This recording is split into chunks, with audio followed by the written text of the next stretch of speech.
What we gonna do right now is go back, way back. Give me your friend. Hey, come on, hey, come on, come on, come on, give me your friend. Hey, because they do the round. Fat girls like to do the round. Woo. Fat girls, let me see you grind. Woo. Fat girls just doing their own thing right there with the fat thing. And fat girls just shaking them thighs. Fat girls don't make it count right. Excuse me. Baby. What's up? I thought you was gonna start hanging out with the big girls again. What is all this trash? Bitch like fat girl, hit the ground, hit it up and you hear that sound. Fat girl just looking so sweet. Fat girl don't make it eat. Fat girl just shake it, don't break. Big girl, let me see you do a thing. Let go, let me see you touch the ground. Shake it out, take it off, back down. Top fingers in the house, burn it all back. Work it, work it, work it, work it, big girl, big girl, big girl, big girl, big girl, big girl, big girl, big girl, big girl, big girls like you around. Fat girl keep going, don't quit. Fat girl just move the damn hip. Fat girl get down, don't stop. Fat girl wanna see the pop. Shake it stuff, fat girl, shake it fast. Fat girl nigga wanna see that. Fat girl bounce like a pro. Fat girl don't know what you know. Fat girl shake, see you rip through what? On the web, that's hard part two. Looks in the house, y'all know the game. Fat girl don't have no shame. Shake that back, back to the beat. Fat girl shake it, jiggle at me. St. Louis, back to the top. Like I like to do the rap. Work it, work it, work it, big girl, big girl, big girl, big girl, big girl, big girl, big girl, big girl, big girl, big girl, big girls like you around. Hey, hey, more hey. Let me hear you say, hey, hey, more hey. Big girls like you around. Shake, work, shake, work, shake, work, shake, work, shake, shake, work, shake, shake, work, shake, work, shake, work, shake, up and down, to the ground, to the ground, to the ground. Now listen to this. Now I want to show y'all a real show with the big girls. Oh, fat girl, part 3, can't hang with 106 beat. Fat girl know the happen, don't quit. Fat girl run like you own it. Put your hands on your hips and grip it. Nothing new, I'm loose like it off the that. Fat girl bring the crew to top the climb. If not, I'ma pull the business down. Fat girl bounce hot, stop tripping. If you do, get chicken and hot bitch. With a lot of rock, couple nights, please. I really shit get the day to wear a tee. But fat girl show the boys a shot. If you see if the fat or not, don't put fat girl, y'all like it down. Let you out, let me see y'all do the rap.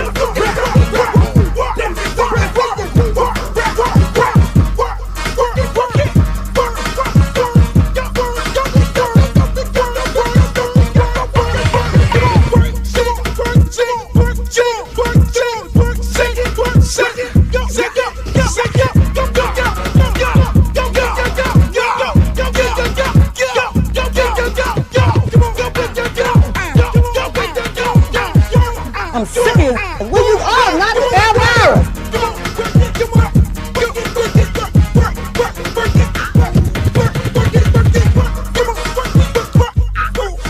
Oh, not the Britney Spears. Hey, how you doing?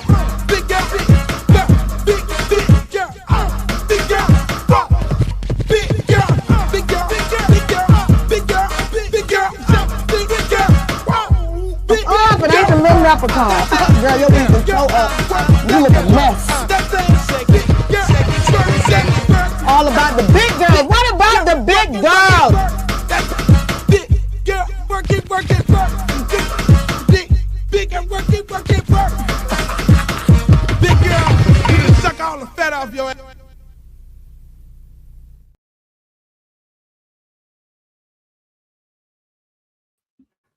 Yo, what up, y'all? Welcome to another edition of the Uncle Luke Show podcast. As you can see, I am sitting in the Orange Bowl. And I did something different today. I gave people the link where they can actually come in and ask me questions. They can come in on the broadcast, chime in, ask whatever questions they want to ask. But I'd like to welcome you all to another edition of the Uncle Luke Show podcast, where we talk sports, politics, and entertainment.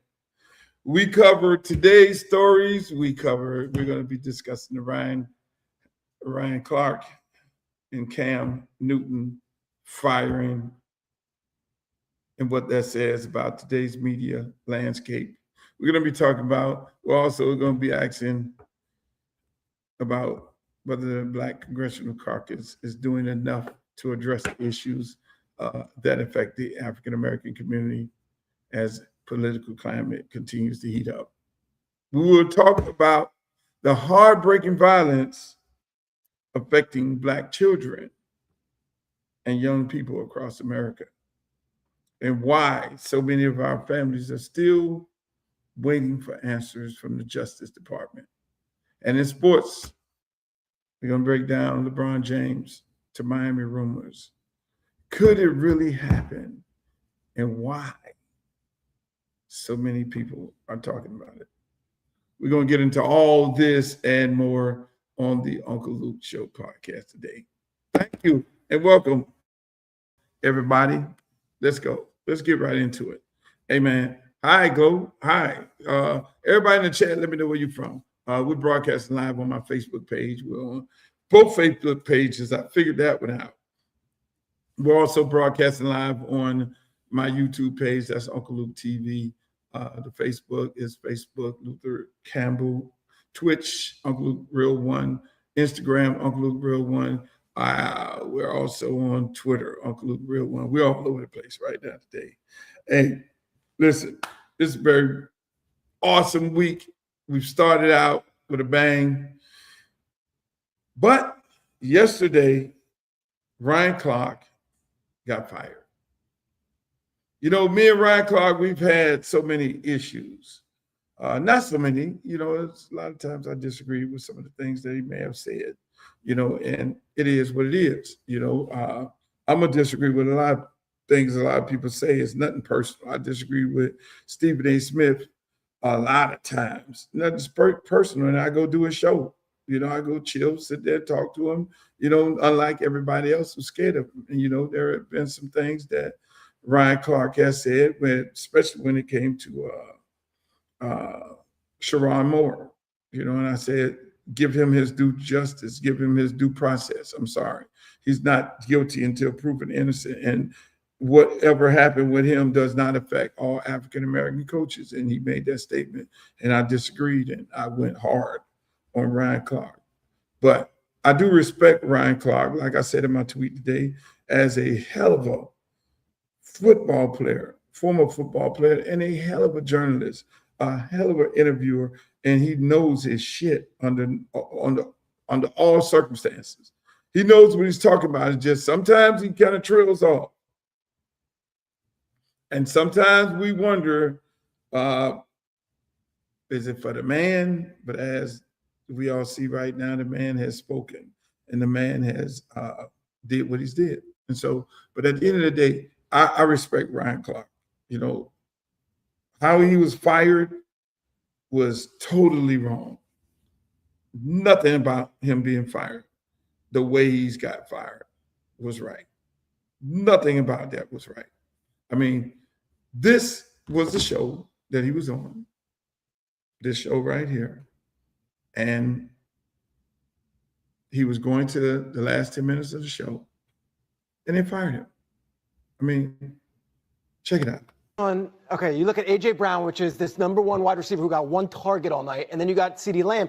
But that's the when was the one target? That's the target. But though. I'm saying when was the one target? I'm saying you could have it both ways. 54 seconds left in the game on 2nd and 11. It was the one target. He runs the out route. You wake up this morning saying A.J. Brown had a better day than CeeDee Lamb. But you know what you wake up saying though? A.J. Brown's team is 1-0. Of course, right? Like that's what I get it. But the thing is this though, and we shouldn't do this on TV, and so I apologize if people think this is rude. That's the non-player. Oh, stop! CeeDee Lamb is. Let me tell you why. I'm not looking at fantasy football, Ryan. I'm not. Don't belittle me like that. I could come in and say, as 3X players are saying one thing, and give an alternative perspective that maybe CeeDee Lamb did play well. And Peter, what I need for you to do is not get mad and let me finish for one. Okay, go on. It wasn't about you. It was going to be about me. Okay. As a player, I can't speak for CeeDee Lamb. I'm speaking for. Well, that was his last show. I mean, to fire a person while you're on the air to fire a guy while he's on the air doing the show that he has. I mean, that was a greedy show, but this guy is an Emmy award-winning talking head.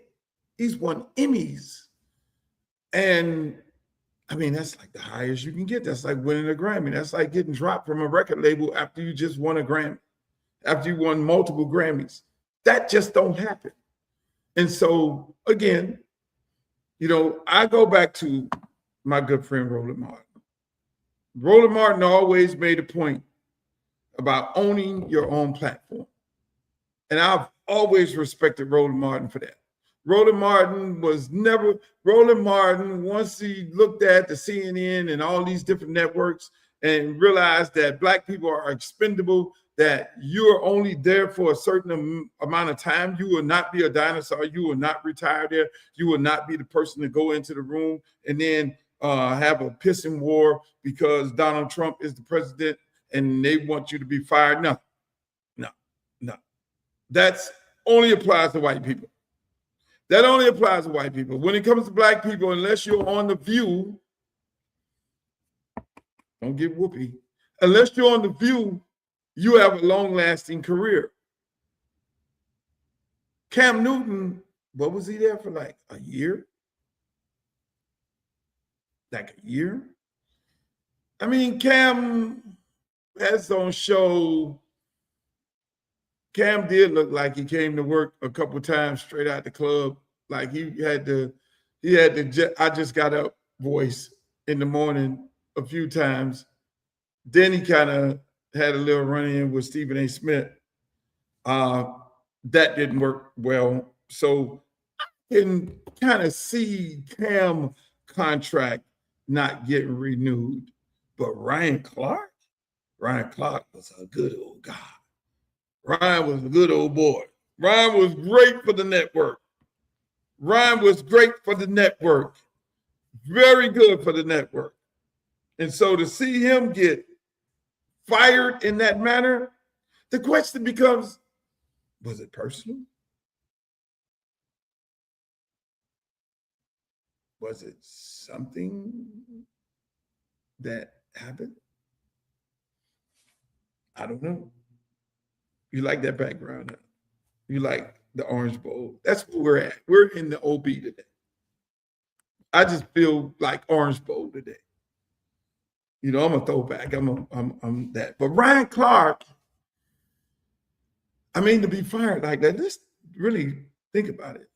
I mean, you had Joy Reid, you had Jamel Hill, you have Ryan Clark now, you've had Roland Martin. I mean, let's just use Joy Reid and Ryan Clark. These are people who got fired at their peak. At their peak, like how networks actually work. It's about the numbers. You know, when it comes to the numbers, are you doing it well? Are you doing a good job? Are you bringing in the numbers? Are you winning awards? That's what it's all about. The numbers don't lie. So the numbers don't justify Ryan Clark getting fired under no circumstances. He was a good old boy. He was a good old guy. I mean, he took heat from me. He took heat from so many African-American men who disagreed with his takes sometimes. But then they go while you're on the desk, while you're live on the air, and they terminate you. They terminate them. Who does that? Who terminates a guy while he's working live on TV? Hey, by the way, you go to the bathroom. By the way, hey Ryan, you fired. What? He's supposed to go back and finish the show? Or did they say, hey Ryan, you're fired. Here's the door. Security, get his shit. Let's go. Did that happen? It could have. Because if you just got terminated one could have believed that you would have went and got back and did the last 10 minutes and say, hold on, guys, on this live network, I just got fired. I just got terminated. My God. Ladies and gentlemen, I just want you to know I put, for the first time ever, I put a link inside my Twitter reposting the show. And I've offered everybody to come in, chime in on and have any question that they may have on this podcast. Cam, I can see Cam getting it. Ryan, I can't see Ryan getting it. I'm sorry. But again, that's what it is. That's the way, that's what's going on right now in America. Did Ryan say something about Trump? Because that's normally when you get fired. When you're a black man, you get fired after saying something about Trump. Did he? I don't know. Big question. But we talk sports, politics, and entertainment on this show, ladies and gentlemen. And here's something I find very interesting. I looked at this exchange and it blew my mind. Check this out. Was the Justice Department's pardon attorney. You made clemency recommendations to the White House whether or not to pardon inmates. Is that correct? My job was to make clemency recommendations. And in that capacity, you recommended that the President of the United States, Joe Biden, grant clemency to all 40 federal death row inmates, all of them, clear them out, correct? Sir, as I told Chairman Grassley, I'm not free to discuss the recommendations. Well, that's what your memo says. I mean, we have your memo. Your memo of November 4th, 2024 says, and I quote, disparity and undue severity of sentence, which are present in many, if not all of these cases, have been recognized as grounds for clemency. And you went on to recommend in that memo and a series of other memos that are now recorded and public record that the President of the United States grant clemency to murderers, rapists, and the most horrible offenders, all of them, clear death row completely out. I'm amazed you've been called here today. I'm absolutely amazed by it. But let's just talk about the people who you recommended. You talk about honoring victims. The people who you recommended get clemency and live at the expense and sufferance of taxpayers for the rest of their lives. Let's start with Dylann Roof. Dylann was a neo-Nazi who murdered 9 African-American worshipers at a Bible study in Charleston, South Carolina, 2015. Do you remember this case? I do remember it very well. I would hope you did. Here's his victims. You want to look at them? There they are. 9 of them at a Bible study in a church, killed in cold blood. The DOJ knew from day one that he had decided, I'm going to quote from the prosecutors, decided to attack African Americans because of their race. He further decided to attack African American worshipers in a black church in order to make his attack more notorious. More notorious. And yet you recommended that he be granted clemency, live at the expense of taxpayers for the rest of his life, substitute your judgment for that of the American judicial system. Do you stand by that recommendation today? Sir, I'm not going to comment on the recommendations that I made, but I can tell you that Mr. Roof is going to die in prison as... He's going to live in prison for a very long time because of you, because of your recommendations. And here's what you said in your memo of October 30th, 2024. You said that actually Roof is not a compelling candidate for clemency, but you recommended it anyway. Why? Because he suffered from anxiety. You said, right? He suffered from anxiety. Did it ever occur to you that maybe the family of his victims might suffer a little bit of anxiety because he marched into their church and murdered them in cold blood because he was an incredible racist and he wanted to get on TV? Sir. Do you regret it? I'm not going to comment on the Do recommendations. you regret it? That I'm saying I played that clip for a reason. I played that exchange for a reason, and that's going on in Washington. You have Joe Biden, former employee, granting clemencies for people who have unalived African Americans and every other person. And this day of giving out pardons. I played that because I wanted people to really think about where we're at today when it comes to African Americans being unalived. And then they're giving these murderers they're punishing them, but then they're giving them a pat on their hand. There are people that are doing that. And thank God for the representative for getting on her about that. She couldn't answer the question. It's amazing that these people go before Congress and the Senate and cannot answer a straight question. And get called out on some of the things that they do on a consistent basis toward African Americans and toward everybody. I mean, it is amazing how things work in this country. Thank God you have the opportunity to be able to look at CNN, not CNN, but podcasts like this and social media that'll bring these things out into the open. This whole thing about this young lady who was unalived by hanging herself from Flint, Michigan, they didn't cover that on the news. They didn't talk about that on the news. It was through social media, and they talked about it. This whole thing of this lady offering clemency to all these murderers and killers, if it wasn't for social media, that wouldn't have been covered. If it wasn't for the show or TikTok, that wouldn't have been covered because we didn't see that exchange covered on CNN or MSNBC because they pick and choose who they want to talk about and what they want to talk about. And when it's directed toward African Americans, 99.1% of the time, it's not talked about. I mean, tons of kids. Ben Crump, God bless his soul.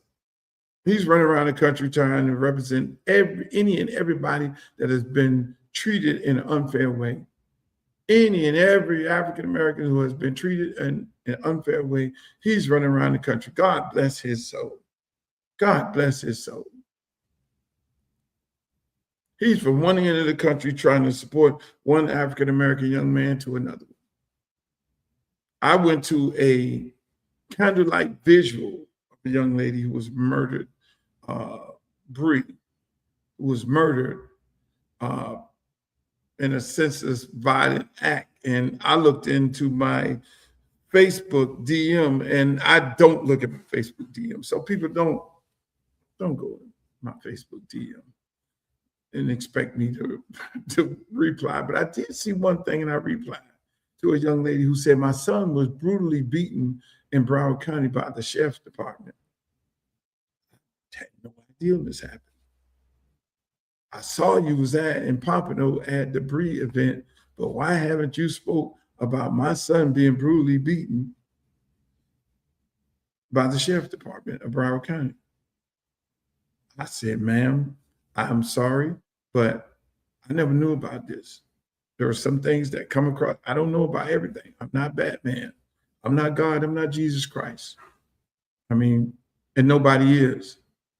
But the mere fact that so many things are being covered up and they're not talked about is amazing to me. Is it this administration? Is it the climate that we're living in? Maybe it is, because it seems like it's open season on African Americans. And I would suggest everybody protect yourself. But more importantly,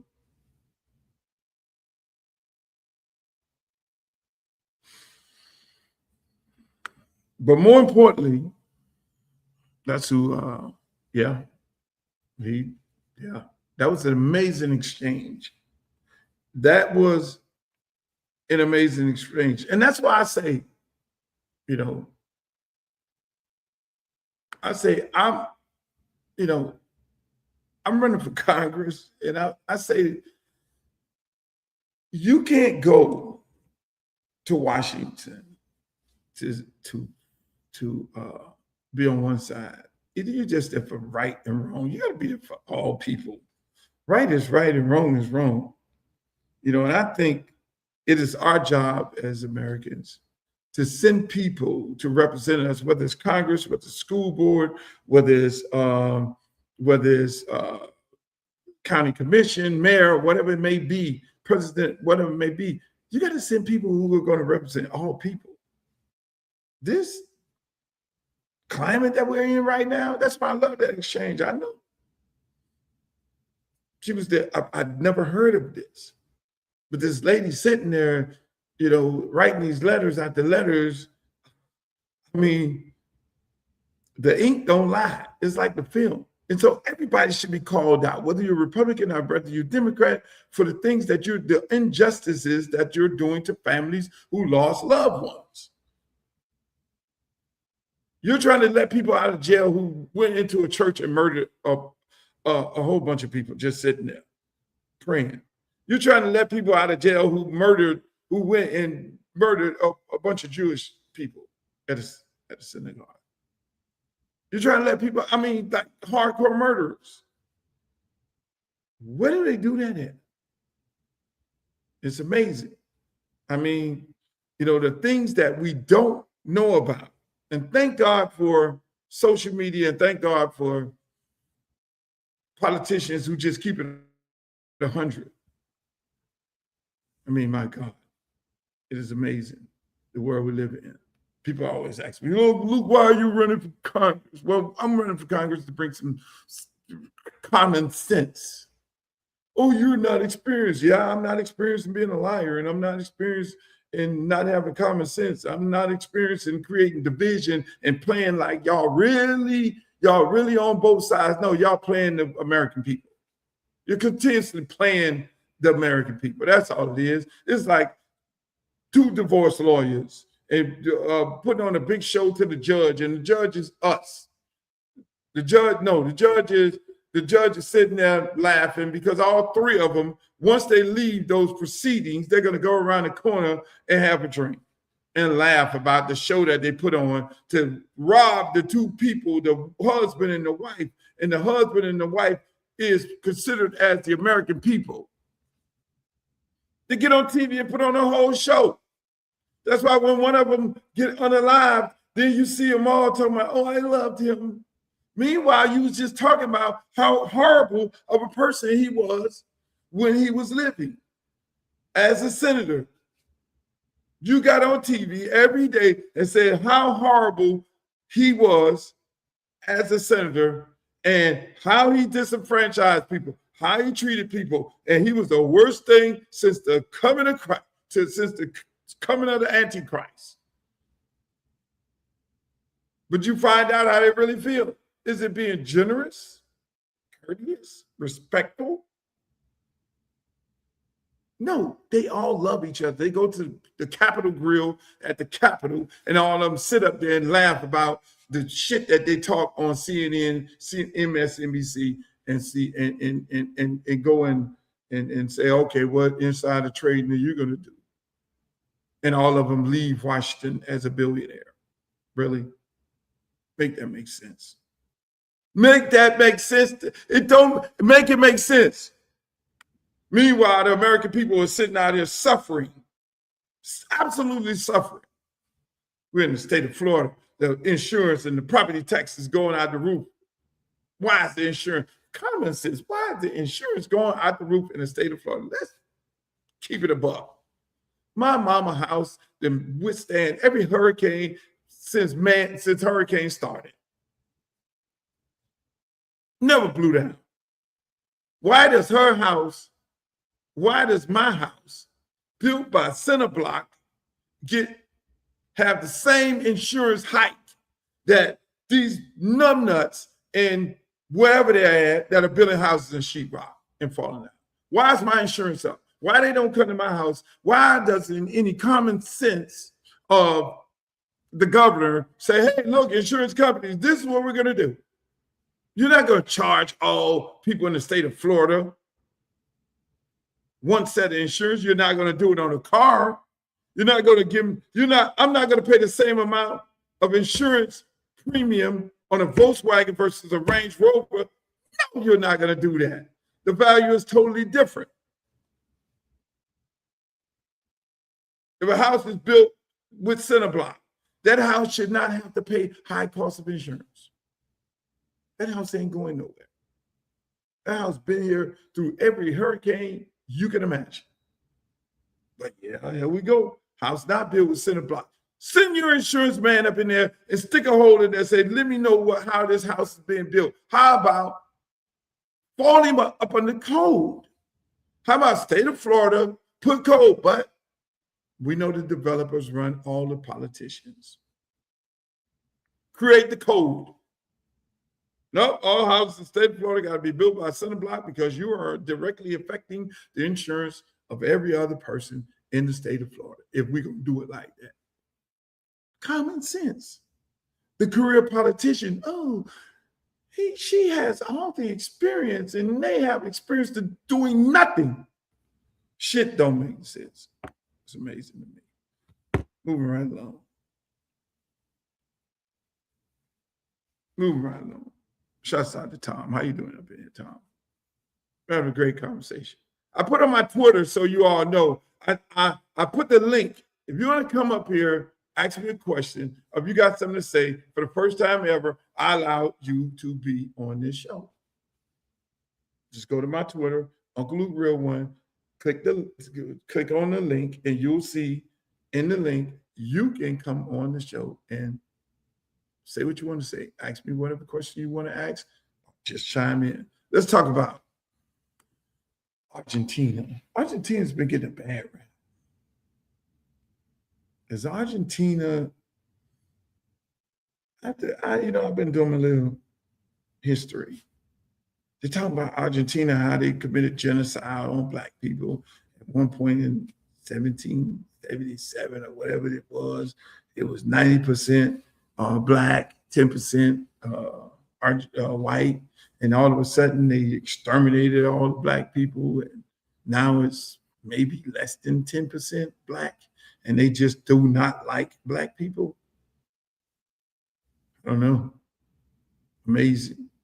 If they exterminated Black people like that, and then they come over here and they make all these monkey gestures on the field and they play so dirty.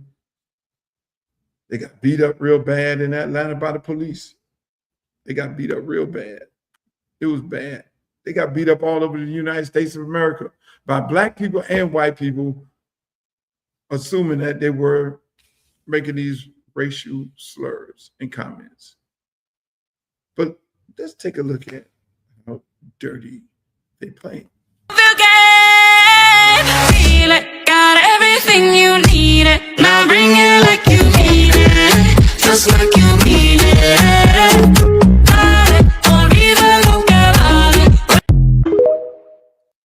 Is that just Argentina?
Hey, I played them back to back. I was trying to set up where I talked about him. But these Argentine players, they play dirty. People call them a racist country. I won't be going to Argentina no time soon. But they actually talked about Spain the same way. But they look at all these Black guys on the Spain team, is that a reflection of Spain? And does Spain get a pass now? Because they talked about Spain the same way. They said Spain was a place that hated black people also. I guess when you have Argentina come in on steroids like that. But the most unique thing about the story of this young man, the most unique thing about this story was the fact that this man got touched by Messi. Messi touched him. Messi touched him, put his hands on him, and made this guy who he is. There's a picture of Messi when Lima was a baby. Amazing. He was a little baby, and it was through a program, right? It was through a program. I forget the name of the program. And this kid was, I think it was some kind of orphanage program or whatever it is. I don't want to be saying the wrong thing, but he was a baby, and Messi was doing this thing. And listen, I have all the respect in the world for Messi. I love Messi. I think Messi is great. Messi is not a reflection of what Argentina football is. Messi, you know, he don't get all mixed up in all the wild shit. He just play ball. You know, he plays here in Florida. You never hear Messi doing anything crazy. But this right here, and Messi at the super height of his career touched this young man. Like destiny. A 19-year-old Messi bathing baby Lamine Yamal in a small bathtub. No one could have imagined that 19 years later, Yamal would become his heir in so many ways. Barcelona's biggest star, wearing the iconic number 10 shirt, becoming Adidas's new face, and now facing Messi in a World Cup final. Everything points towards Spain having the edge. In the Kalshi prediction market, Spain currently has a 59% chance of defeating Argentina. The baby in that photo is now an adult, while the man holding him is about to play the final World Cup match of his career. Messi became a legend, and every legend eventually needs someone to carry the torch. Today, July 19th, marks exactly 19 years since that unforgettable photo was taken. Yamal arrives wearing the number 19 shirt, and it almost feels as if destiny wrote this story to introduce football's next global superstar. To make Messi's retirement a little less painful, to make sure we never truly miss him, because every time Yamal touches the ball, we'll be reminded of Messi. According to the prediction markets, today could be the symbolic moment when Messi passes the torch to Yamal, bringing one era to a perfect close and opening the door to another. And there was a picture at the end of the match where Messi was on the ground, obviously in shock, and it hurting. And Lamar went and picked Messi up. And that was amazing. That was a hell of a moment for a guy. And now this baby, this was a part of UNICEF, I think United, you know, it was a part of Messi, you know, being like supporting the charity of caring for kids who have been displaced and kids who have went through so much. And it's like he put his hand, this is so amazing. He put his hands on this young kid, bathed in this kid. And this kid to come up, he's 19 years old. He is the new him. He is the new Messi. He's the new Pele. He's the new Mbappe. He's him. And so, yes, we salute Messi for that. Even though his team his country and the things that they've done because of that picture that happened over 19 years ago. Because this kid is 19 years old. That happened overnight. He is not a reflection of Argentina. Messi is not one of them. Now, I hope that the country is getting a bad rap. But history is looking at it and the way they conduct themselves and the way they came over here and conduct themselves and the bully that they portrayed themselves to be on the field the other day. Yes, that's what it was. It was Messi doing humanitarian work. This is some amazing stuff, bro. That kid is the best player in the world right now. Messi has passed that on. Ronaldo is gone. Done.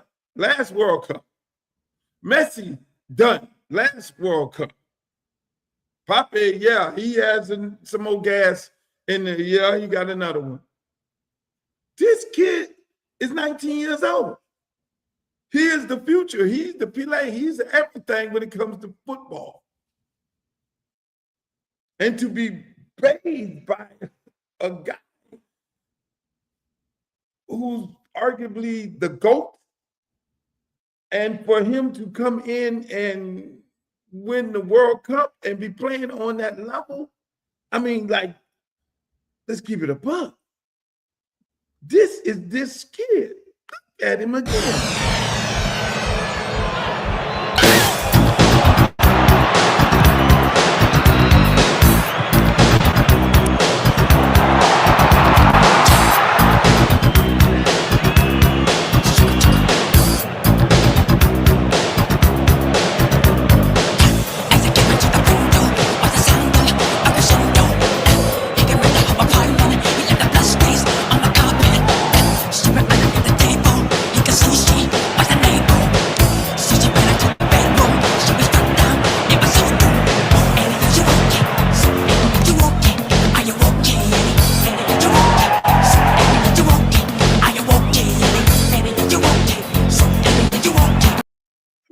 About some amazing stuff. And I mean, and the way the kid interact with his family, his little brother, you could tell he's just full of love. He's a 19-year-old kid, ain't even 21. 19-year-old kid that's like living life, having fun. His little brother loves him. When you see a little brother love you like that, that means you're really in your little brother life. That means you're not just like, oh, you coming and going and all that. You know, you can see kids, you know, when they come around their parents and they be around mama, holding on to mama, and they see daddy and they ain't grabbed daddy yet. Or when daddy grab them, they looking like, oh, Lord, it's almost like a stranger grabbing me. Or the brother come. No, he is with his little brother. The brother became the star of the show as well. And we know he's probably going to have a bright future as well.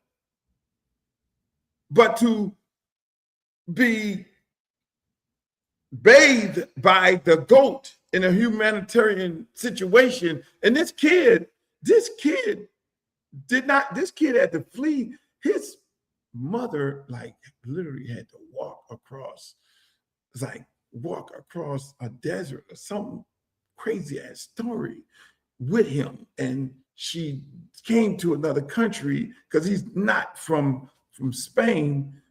Man, that story, his story is amazing. And the sacrifices that his dad had to make for him to be, I mean, they went through something. And for this kid, that's, you know, everything about this kid, he wears two names on his back. There's two people that was in his life that helped him. That's not his name. 19. I mean, the kid clearly understands who he is, where he came from, and he does not run away from that. That's what I love about these stars. Sometimes you become a star and they just totally forget where you came from. Totally forget where you came from. And so when I'm a fan. That's my favorite soccer player. I'm sorry. He's my favorite soccer player right now. I'm with him. That's it. Favorite soccer player. I would break y'all down with a story that I saw on social media also that I didn't know. And that's why I always, in my campaign, I always talk about Black Wall Street. Check this story out right here. He burned to the ground because of him, not against him, for him. In 1923, Florida's governor forced out Florida A&M's president, Nathan B. Young, after 2 decades in office. His crime? Teaching black students literature, science, and philosophy, not just vocational trades. Young spent 2 decades building Florida A&M into a real 4-year institution from almost nothing. But Florida's governor believed an educated black population would leave the state and hurt its economy. Young refused to cut his own curriculum, so the state forced him out entirely. Students didn't protest quietly. Florida A&M burned to the ground in the unrest that followed his pre-moval. Young didn't stop there. He rebuilt Lincoln University in Missouri so successfully it earned the nickname the Black Harvard of the Midwest. By 1927, that same success got him forced out again. Same reason, same refusal to back down. Twice fired. Twice for the same unshakable belief. Black students deserved a full education, not a limited one. Follow HBCU lineage for the stories they don't teach. I didn't know that. So fast forward to right now today. If you teach Black history in the state of Florida and large places across this country, do you get fired as an educator? See, these things that happen are a reminder that it already happened. Is history repeating itself? They are going back to what they did before. They're going back to what they did before. We're going to take Black books out of schools if you teach about Black history, because it's making others feel a little uncomfortable.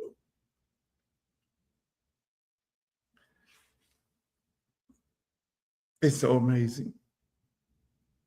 It is history. That's why you got to know your history. That's why you got to teach your kids history. They know their history. They're going to teach their history. Yeah, our history is this. We used to own them. We brought them over here on the slave ships and we purchased them. And your granddaddy and your granddaddy before your granddaddy before him, and before him, he owned a plantation. And we own them. They will never be equal to you. That's our history. And you need to know that. And what we're going to do, at one point in the history, they were considered half man. They never had the right to vote. It was only that old Abraham Lincoln. That's what he did. But right now we can go back to those days. We got a president and a vice president who believes in the same things we believe in. Take our country back from these Negroes. Take our country back. And how do we take our country back? We started through education. We're going to take this education. We're going to make it a crime. If you teach Black history, if you teach anything about slavery days, we're going to take all of their historical monuments off of all of our parks.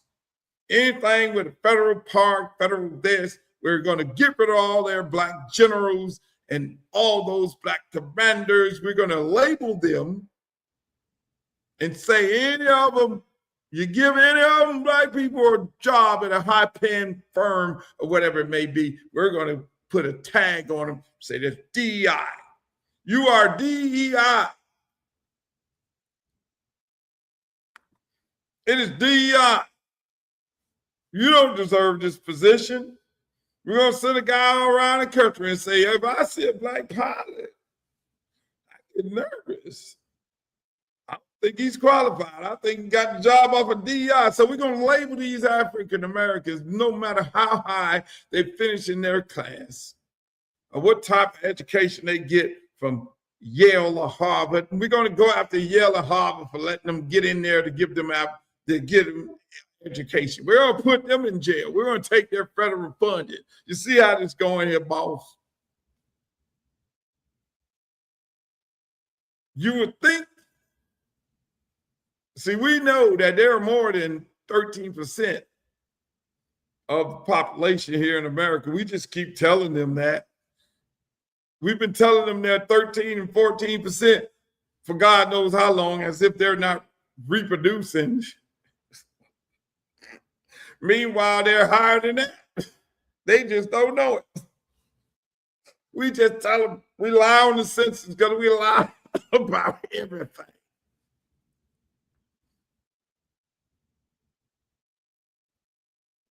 We put them in a party called the Democratic Party. And we make them think they run that party, but they don't run that damn party. They don't run it. We run it. We run the party. If they get out of hand, I wish they would get out of hand. We're going to handpick every one of those congressional members and the senators in Washington. Everybody that comes, that's an African American that comes, we're going to handpick them because we're going to put the money in their campaign. And any given time we want to take one of their seats, we'll do it. We'll go right in there, and they better hush. They better not say one damn thing about taking an African American seat from another white Democrat who's going into a 54% African American district that has been held by African Americans all their life. They better hush. They better not say nothing. Not one of them, I guarantee you, Paul. Not one of them is going to say anything. That's where we at today. We're going to fire Ryan Clark. We don't give a damn about Ryan Clark. It's our network. We don't care how many awards and how many people view him. We're going to fire his ass just like we fired Joy Reid, just like we fired every other African American. When they get too big for their britches, we fire them.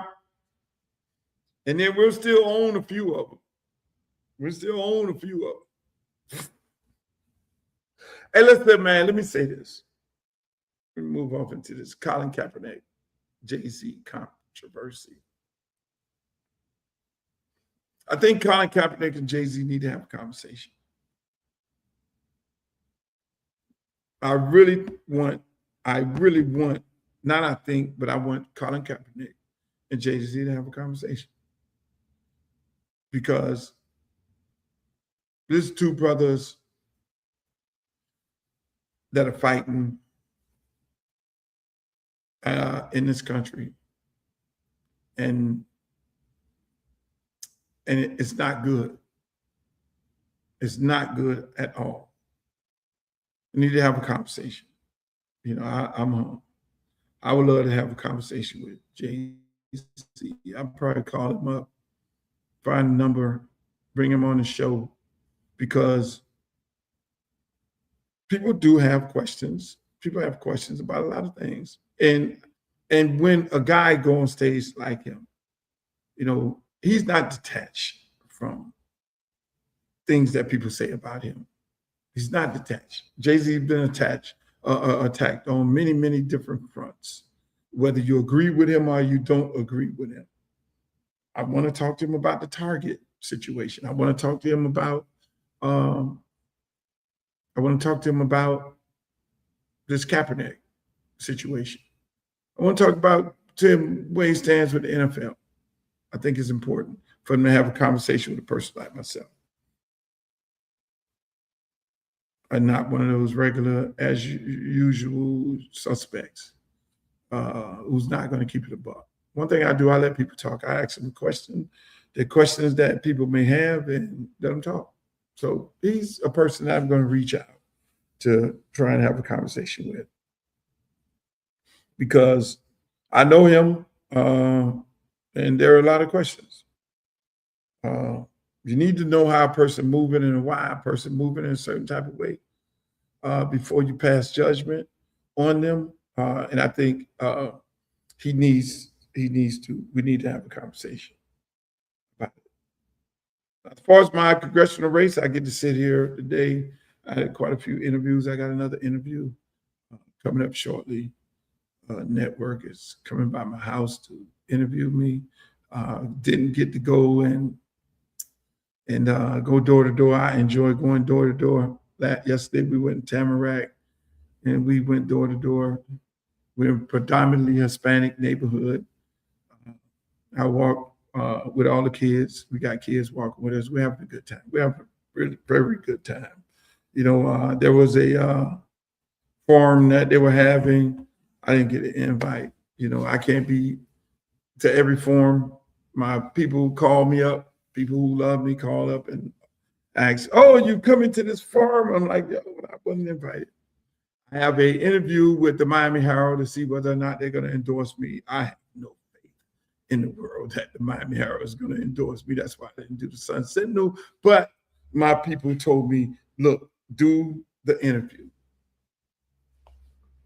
And I told the person who set it up, I was like, "Hey, y'all not endorsing me. Come on, let's be real. You know you're going to endorse her. That's what y'all do." You know what I'm saying? But, you know, again, you don't want to be endorsed by some of them newspapers because they have a track record of who they endorse lose. So you don't want that. But, yeah, it'd be a good experience. I mean, I've been able to have a conversation with quite a few organizations when it came to interviewing me about my platform and where I stand on the issues that concerns their agency. I spoke to the government, governmental agency who represents those people who work for Social Security. And I always ask them, because I don't claim to know everything. I always ask them, what can a congressman do for you? You know what I'm saying? You're asking me the things that I can do for you. I'm not the sitting congressman. I have an ideal of things and where I can pull from resources from to help them. But it's more important because they live the life to ask them, what can I do to help them in their situation? And so they always get taken back, like, no candidate never asks us that. And I'm like, well, I'm not your traditional candidate. I'm a person who wants to be able to help. I don't claim to know everything. I don't claim to know everything. A good person a smart person going into anything, whether it's going to run a rap record label, going to run a gas station, going to be a congressman, going to be a president, going to be a mayor, you have to surround yourself with people who are very, very abreast of the issues. So when there becomes an issue, I have my platform. My platform, I know my platform like the back of my hand and how I'm going to get it done. I know how I'm going to get things done. I've did careful research. I've identified the money that I'm going to bring to my district. I've identified all those different things. So when I get on into any of these conversations or any of these forums, I say to them, I got $6.7 billion in money to bring back to my congressional district. And they said, how? I know one of my opponents told people she was going to give them $1,000. Let me leave that alone. But I know that there's $5 billion in port infrastructure expansion. I know I could bring $5 billion there to expand the port. I know I could bring $1 billion for my Built by Us for Us housing program. I know I could bring $250 million to help seniors in my district with the high cost of insurance and create it as a subsidy. I know I could bring $250 million in an entertainment tax credit, a federal entertainment tax credit in my district. I know I could do that. I can create a federal entertainment tax credit, 50, 60%, to bring businesses here in my district. And I could take out of the budget $250 million to help that cause. That creates more jobs. I know I can bring $150 million for my apprentice program. Teach kids trade for the ones who don't want to go to college, who want to just get a trade, learn how to work, how to fix an electric car, learn how to be a plumber, learn how to be a carpenter, learn how to be an electrician, learn how to fix air conditioning, learn tech, learn how to be a social media guru. It's $150 million for my district. Another $100 million in small business money, so that those small businesses who want to take their business to another level, they'll be able to take their business to another level. Those individuals who want to start a small business, they'll have $100 million that they can draw down from. That's the difference between me and them. There is money there. I mean, my affordable housing is built by us for us plan. I call it the built by us for us plan. Why do you call it that, Luke? Because I believe that it should be built by African Americans, because it's an African American district for African Americans, not some developer coming in from wherever he come in from, and then he has people who don't look like people who live in the district. Now they're taking money out of the district. And then when it's time for, when they displace those people and say, hey, look, we need to move you over here because they've sold you the idea that they're going to rebuild your housing facility. So go over here and stay for a year or two until we rebuild this and you'll be able to come back. But then when they come back, they have, the developer have a management company sitting in there telling you that you need to slit your wrist, give them your first and second baby and everything else in the world to get back into those and get back into that facility. And those people cannot get back in there. So then the community gets gentrified and they just use some slick way of getting those people out of there.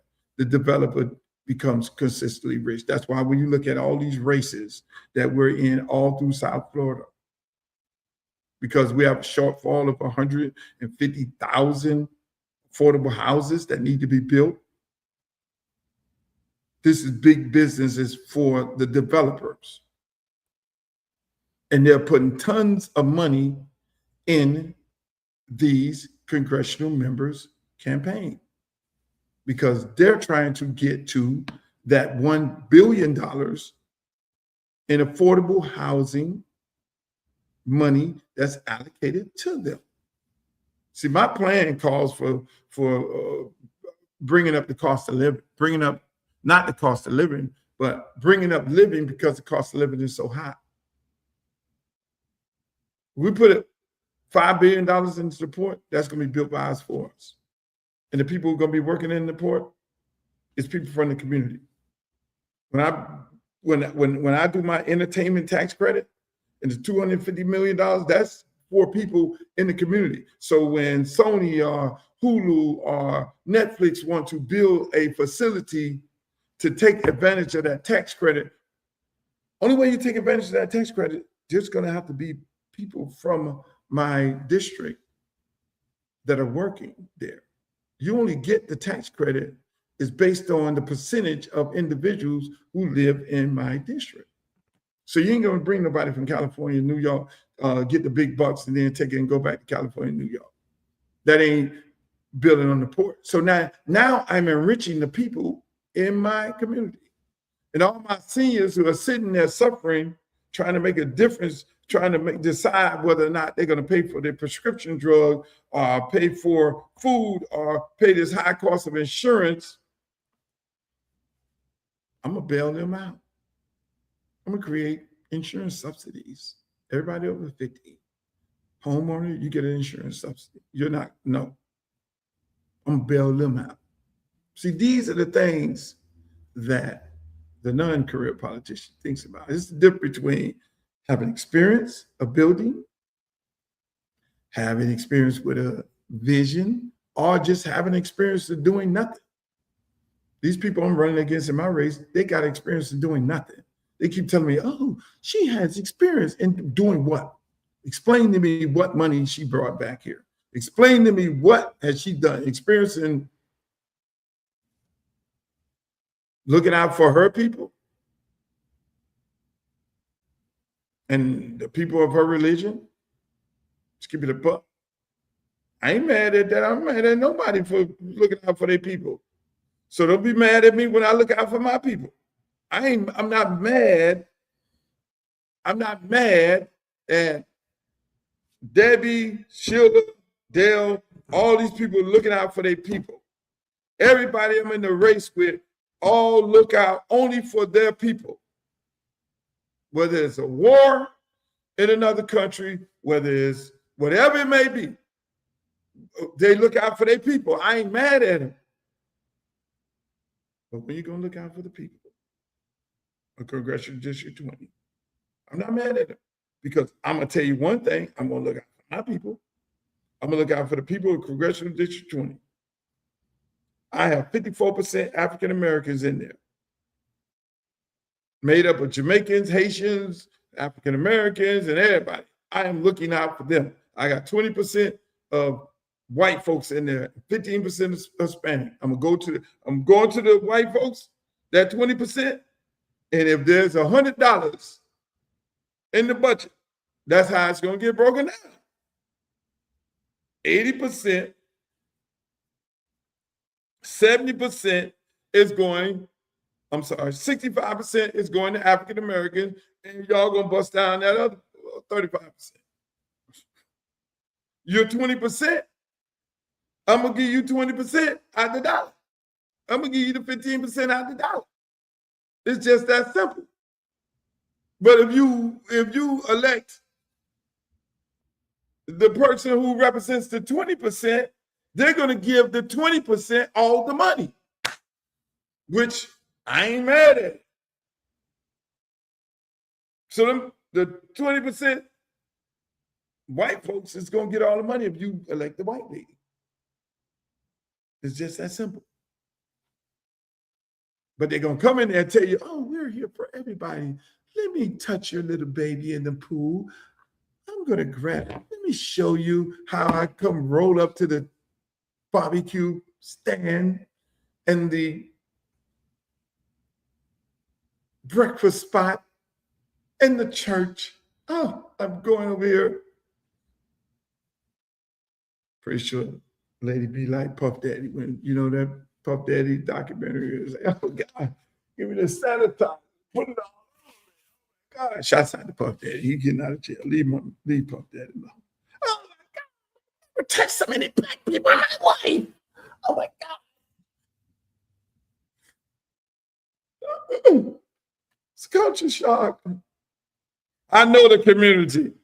I know what the community needs. I support the community. I know how it is to be a black woman in the community.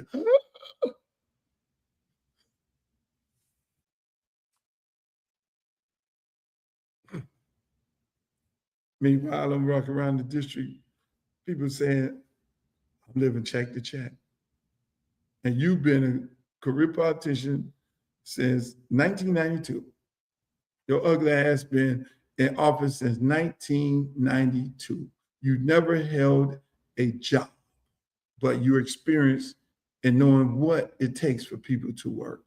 You never ran a business. So you are experienced in running a business. You never did anything infrastructurally.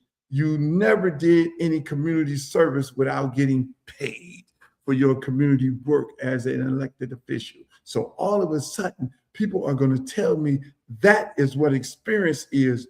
I say bullshit. Luther Campbell had a job.